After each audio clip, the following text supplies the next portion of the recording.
9 साल पहले अगवा होने वाले बच्चे की माँ आज भी अपने बच्चे की राह तक रही है। बच्चा कैसे अगवा हुआ, आज किस हालात में है, जानते हैं मगवी बच्चे की माँ से। बई त्योहार का दिन सी, बस खेलन लिए निकलिया तो वापस नहीं आया। तो उस दिन तो आज तक असी तलाश कर रहे हैं, नहीं पता चलिया, समझ नहीं आई। अच्छा, मुझे ये बताएं कि जिस वक्त वो खेलने के लिए निकला, वो वैसे भी इतवार को खेलने के लिए जाता होता था? हाँ जी, वैसे भी खेलता तो दोस्त अहबाब नहीं उसके साथ गए थे?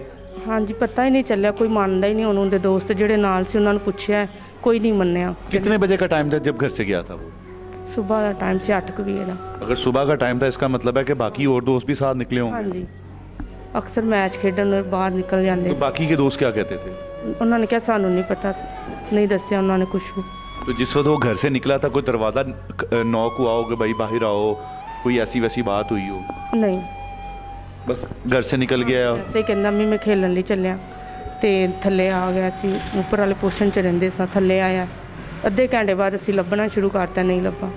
मुझे ये बात बताएं कि आपकी किसी के साथ कोई दुश्मनी, कोई लड़ाई झगड़ा? नहीं। ये पिछले 9 सालों में किस तरीके से एक माँ के दिन रात, सुबह शाम, सर्दी गर्मी, अपने लखते जिगर के बगैर कैसे वक्त गुजरा है? बस वही देख लें, ऐसे गुजर के है, मगर अब बर्दाश्त नहीं हो रहा। जैसे जैसे ज़िंदगी थोड़ी रह रही है, बस उसकी कमी बहुत ज़्यादा महसूस हो रही है। अब नहीं बर्दाश्त हो। कौन कौन सी ऐसी बातें हैं जो आज भी उसकी आपको तड़पा देती हैं? जैसे अभी आप एकदम रोने लगी हैं। क्या कहता था अपनी माँ से कि माँ मैं तेनू वड्डा होके इंज करांगा, की बन के दखावांगा, तेरियां परेशानियां दूर कर दांगा। 10 सालों में ज़िंदगी बदल गई, दुनिया बदल गई, वापस नहीं आया। हाँ जी भाई, बस उन्होंने काम का बहुत शौक सी कि उन्होंने अब्बू नूं सट लगी सी ना, लत नहीं सही, तो कहना सी बड़े पैसे कमावांगा, मैं काम करांगा। स्कूल नहीं सी जांदा, कहना मैं काम करना है। तो 9 सालों में मेरी बहन, आपने कहाँ कहाँ धक्के खाए हैं अपने लखते जिगर को ढूंढने के लिए? कौन कौन सा ऐसा दरवाज़ा जो अभी तक आपने सारे दरवाज़ों पे चली गई हैं? भाई बहुत जगह ते गया, ऐसी कोई छड़ी नहीं जगह। कराची तक चले गए, हर सिंध, हर जगह ते गए बच्चे को ढूंढने के लिए? हाँ जी। मतलब कि कराची सिंध में क्या करते थे जाके आप? बस इस तरह ही गए, मैं सड़कों ते देखिया, कितने पार्कां ने, पार्कां च देखिया, अदारियां च जा गए, अदारियां च देखिया। अच्छा, इस कामों के लिए ना लोग पीर फ़कीर के पास भी जाते हैं कि चलो दम दुरू से मसले का हल हो जाए। तो आप पीर फ़कीरों के पास भी गई हैं अपने बच्चे को लेने के लिए? हाँ जी, बहुत ज़्यादा भाई। कोई ऐसा वाक़या, कोई कहीं गए हो, उन्होंने क्या हो यकीन दिलाया हो, कोई मौकलों के ज़रिए पता चलाया हो कि बच्चा आपका इस जगह पे है, जाकर यहाँ चेक करें? हाँ जी, जिथे भी कहते सी ना कि फलान जगह ते चले गए, उत्थे चले जाइदा सी फौरन ही, कि उन्होंने कहना फलानी जगह ते भी। कराची भी सानू किसी बाबे ने कहा कराची चले गए, उत्थे भी उत्थे गया वां। सिंध वाली साइड ते बड़ी दफ़ा गया वां, जिथे 10 दिन उत्थे चले जाइदा।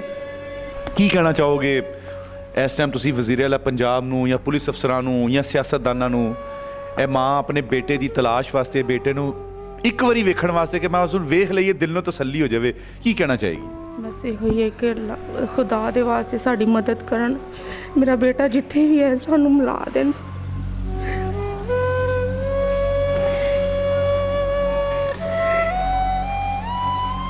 साड़ी वीडियो के जरिए तुहानूं वेख रहा होवे ते तुसीं ओहनूं ओहदे नाल कोई गल करना चाहो, मैं चाहांगा कि तुसीं किसी ना किसी तरीके नाल ओहदे नाल जरूर गल करो।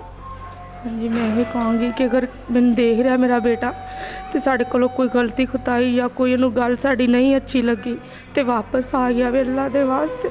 इदारों से रिक्वेस्ट करते हैं कि इस माँ का बेटा जो कि अब शेर तरह जवान होगा, अल्लाह ताला उसको अपने हिफ्ज़ो अमान में रखे। कहीं भी है, सुन रहा है, देख रहा है, किसी मुश्किल में है, परेशानी में है, हमारी टीम से राबता करे, किसी ना किसी तरीके से हम तक कोई मैसेज भिजवा दे, हम उसकी मदद के लिए फ़ौरन कहीं भी होंगे इंशाल्लाह पहुंचेंगे। इजाज़त दीजिए, अल्लाह ने के बाद।